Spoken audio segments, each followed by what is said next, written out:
Emploi, l'étau se resserre autour des travailleurs de nationalité étrangère au Cameroun avec les nouvelles dispositions de la loi de finances relative au prélèvement des frais de visa apposés sur leur contrat de travail.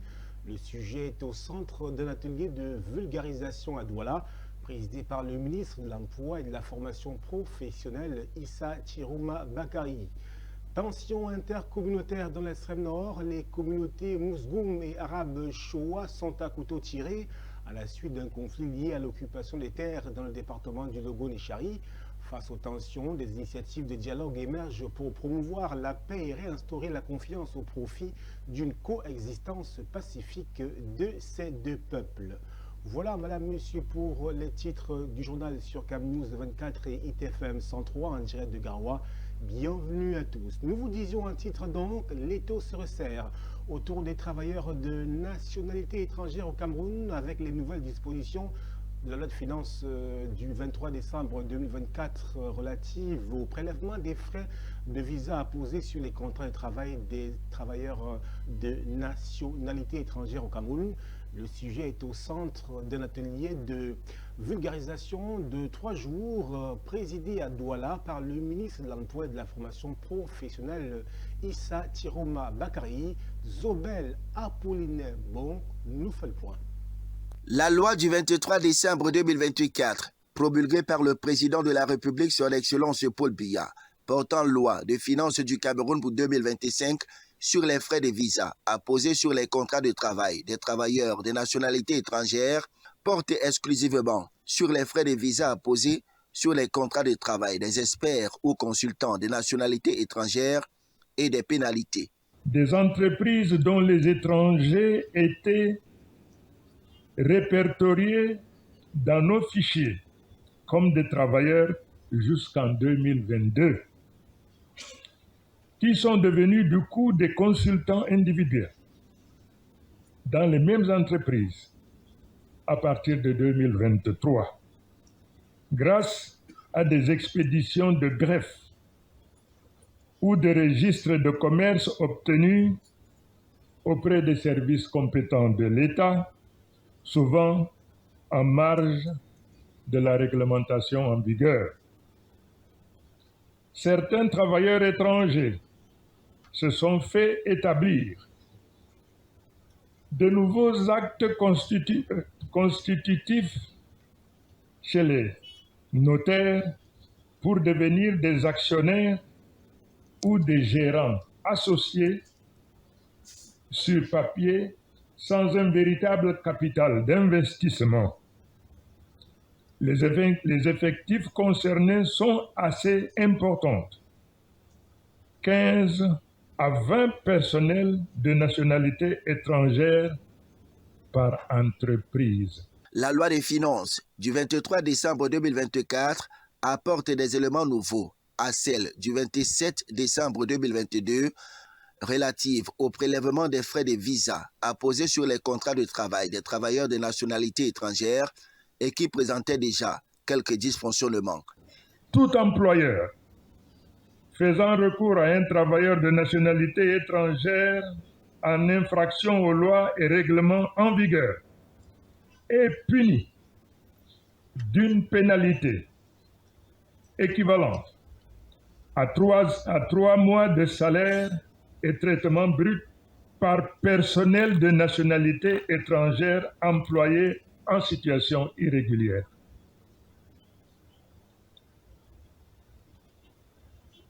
En ce qui concerne les consultants ou experts de nationalité étrangère, le prélèvement subvisé est fixé à l'équivalent de 5% du montant des honoraires du consultant individuel ou de l'expert de nationalité étrangère, sans préjudice du rappel des frais de visa liquidés suivant les modalités prévues ci-dessous. Tout employeur faisant recours à un consultant ou expert de nationalité étrangère en infraction aux lois et règlements en vigueur est puni d'une pénalité équivalente au double du montant des honoraires perçus par le consultant ou l'expert. Il était donc important pour le ministre de l'Emploi et de la Formation professionnelle de venir à Douala, poumon économique du Cameroun, afin d'expliquer aux chefs d'entreprise des nouvelles dispositions en vigueur, d'où la tenue de cet atelier de vulgarisation. Simplement pour dire que la loi de 2022 a été, comment dirais-je, update, comme dirait en anglais, c'est-à-dire elle a été revue et adaptée aux difficultés auxquelles nous étions confrontés dans le cadre de la mise en œuvre de la loi. Cette loi, simplement, aujourd'hui, interpelle tous ceux qui sont des experts, des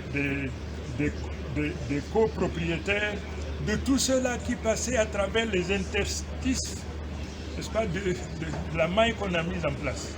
Aujourd'hui, tout étranger qui travaille au Cameroun est interpellé et concerné par cette loi.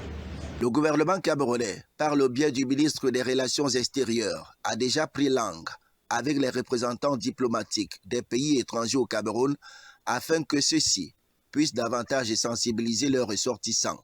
Les statistiques non exhaustives font état de 60 000 étrangers vivant au Cameroun, dont près de 15 000 Chinois. La loi des finances sur le prélèvement des frais de visa apposés sur les contrats de travail des travailleurs de nationalité étrangère vise à protéger les citoyens camerounais dans leur propre pays de l'invasion étrangère, leur permettant de contribuer de manière significative au développement économique du pays. Toutes les entreprises installées au Cameroun doivent avoir comme DRH le Cameroun. Qu'il s'agisse des entreprises européennes, américaines, asiatiques ou chinoises. Je voudrais donc que ce soit compris par eux. Les DRH doivent être des Camerounais. Les DRH doivent être des Camerounais. Faute de quoi, ils n'ont pas de place ici. Fini donc la tolérance administrative. Tous les étrangers exerçant au Cameroun devront désormais se conformer à la loi. Autre chose à présent, dans un environnement marqué par des tensions intercommunautaires dans la région de l'extrême nord Cameroun, les autorités locales sont à pied d'œuvre via le dialogue à l'effet d'apaiser les différends entre les communautés Mousgoum et Arabe-Choua relativement à un conflit lié à l'occupation des terres dans le département du Dogon-et-Chari. Boubacarry Adama nous en dit davantage. Dans un contexte de tensions intercommunautaires, le Cameroun faisait face à une crise humanitaire alarmante. En effet, plus de 11 000 personnes ont été contraintes par le passé de fuir vers le Tchad voisin, suite à des affrontements tragiques ayant causé 32 pertes en vies humaines, 72 blessés et l'incendie de 19 villages. Ces violences, nourries par des conflits liés à l'occupation des terres dans le département de Dogon-et-Chari à l'extrême nord du pays, ont plongé la région dans une spirale de guerre civile et d'insécurité. Cependant, un nouvel espoir émerge. Récemment, un dialogue constructif a été orchestré par les autorités religieuses et les gardiens des traditions locales. Cette séance de travail, qui a également vu la participation des autorités administratives, marque un tournant significatif vers la réconciliation. Des échanges ont permis d'instaurer un climat de confiance entre les deux cantons, Arabe-Choua et Mousgoum, favorisant ainsi un rapprochement nécessaire pour mettre fin aux hostilités.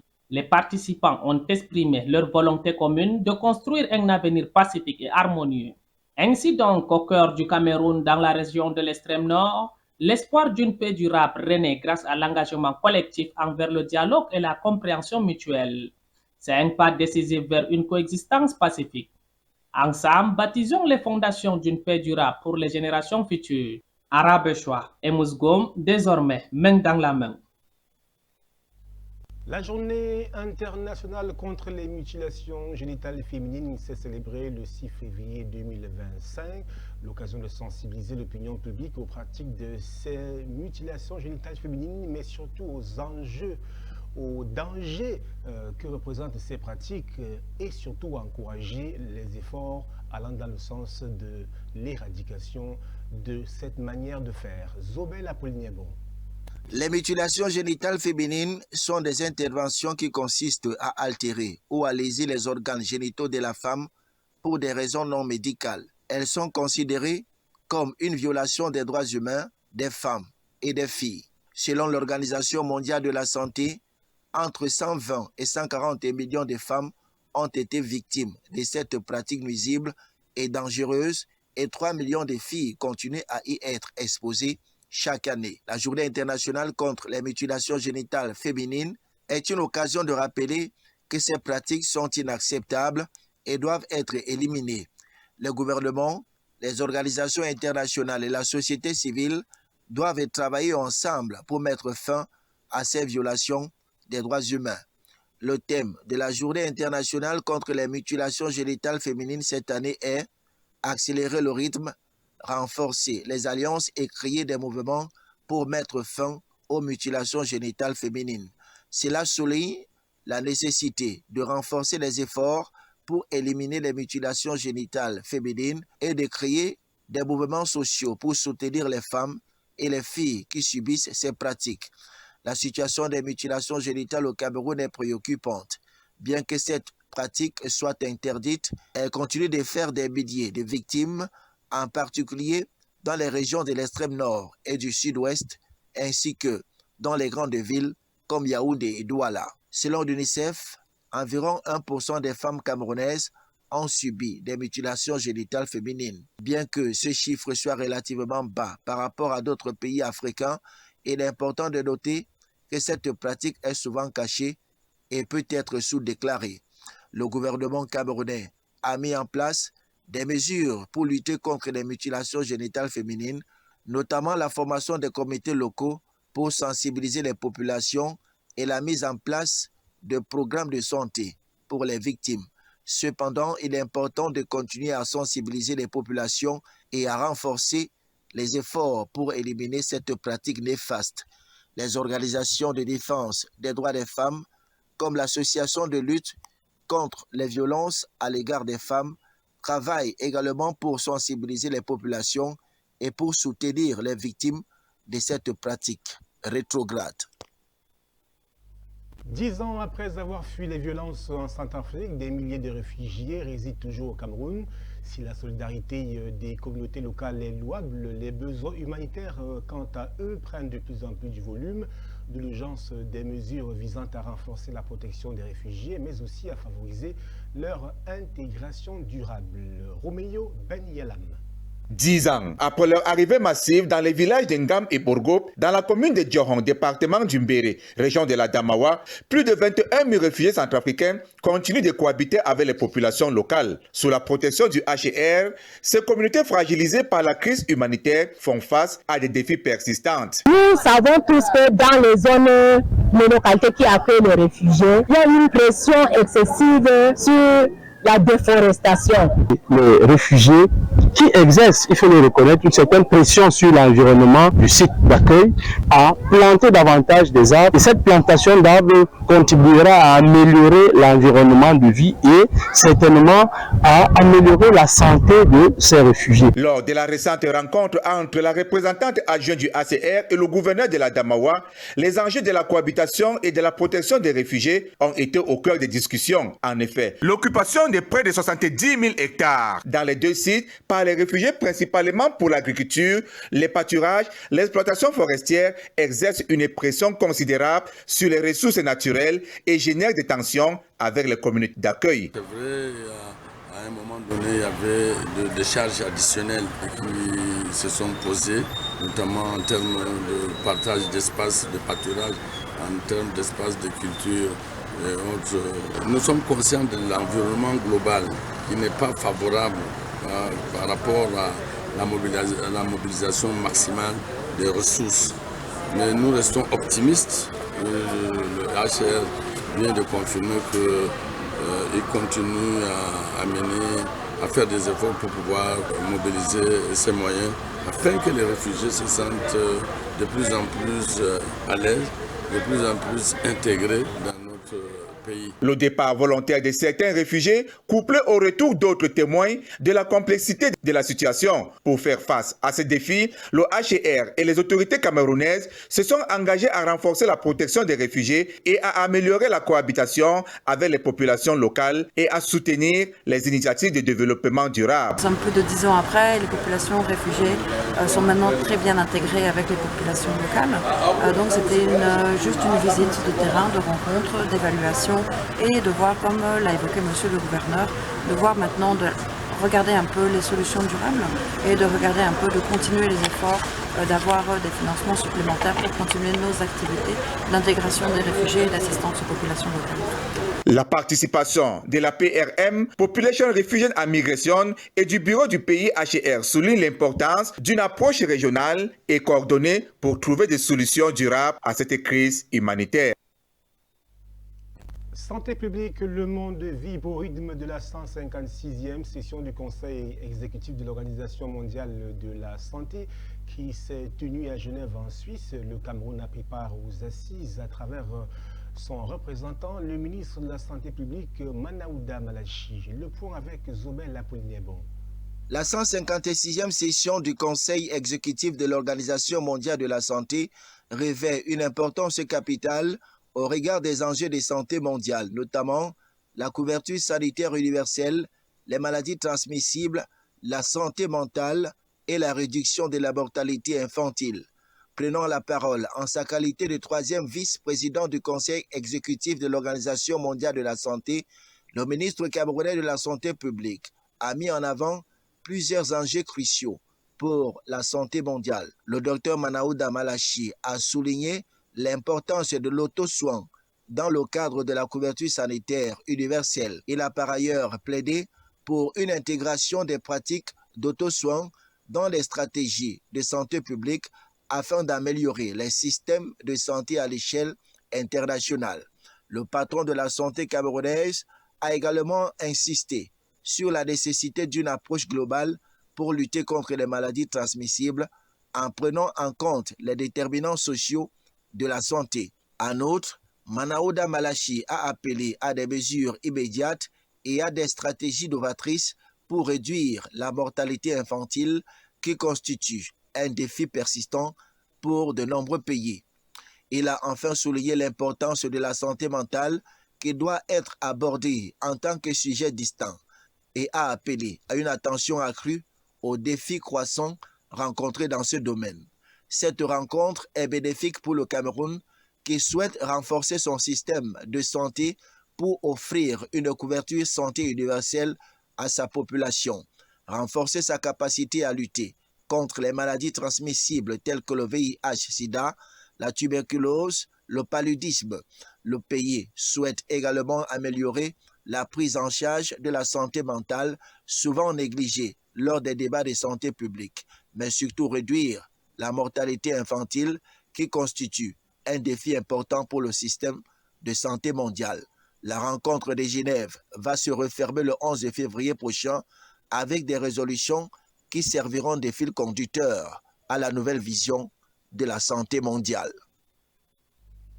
Sport, football, AS Fortuna, la sérénité est de retour alors qu'une grève secouait le club impliquant des joueurs qui réclamaient primes et salaires à l'administration. Eh bien, ils ont été entendus et ont reçu du cash, plus de 3 millions de francs CFA pour tous les joueurs concernés. Dites-vous, Michel Atebar et Ali Dida.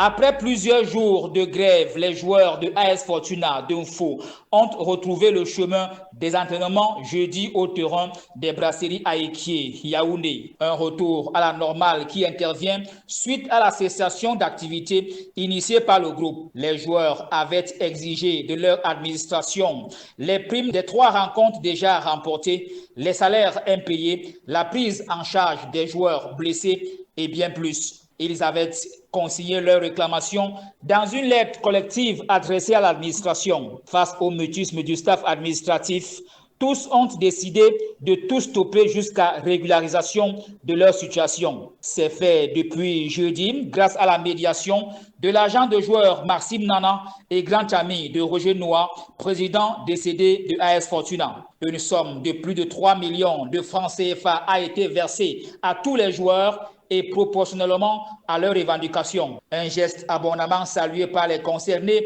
qui avaient perdu tout espoir de reprise. Phagocyté et englué dans une crise financière depuis le décès du président Noah, AS Fortuna d'un fou vit désormais sous perfusion. Vivement que la subvention de l'État vienne mettre un terme à cette galère. Premier derby régional dans le Nord cette saison. Gazelle, deuxième au classement, affronte Coton Sport de Garoua, troisième au classement. Il faut rappeler que les deux formations sont de Garoua. Ils s'affrontent donc, ces clubs, pour le compte de la 11e journée du championnat professionnel le 10 février prochain au stade annexe Roumde Adja de Garoua. Ali Dida et Michel Ateba évoquent les enjeux de ce duel 100% Nord. C'est une affiche capitale pour les deux équipes de la ville de Garoua, un duel fratricide pour les deux formations phares de la région du Nord.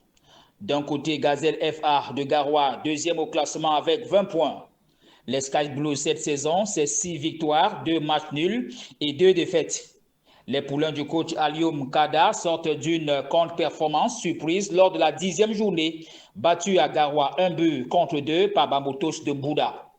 En face, Coton Sport de Garoua, 3e au classement, 19 points. Les Galactiques du Nord alignent cette saison 5 victoires, 4 matchs nuls et une seule petite défaite. C'est l'une des formations les plus en forme ces 4 dernières journées où elle n'a perdu aucune rencontre à domicile comme à l'extérieur. L'affiche de cette 11e journée, le 10 février, revêt un enjeu important au niveau du classement général pour les deux formations. La 11e étape va se disputer en 3 phases, samedi, dimanche et lundi, 10 février 2025. Voilà, madame, monsieur, c'est la fin de ce journal sur Cam News 24 et ITFM Radio émettant depuis Garoua. Restez en compagnie de nos programmes qui se poursuivent. Au revoir.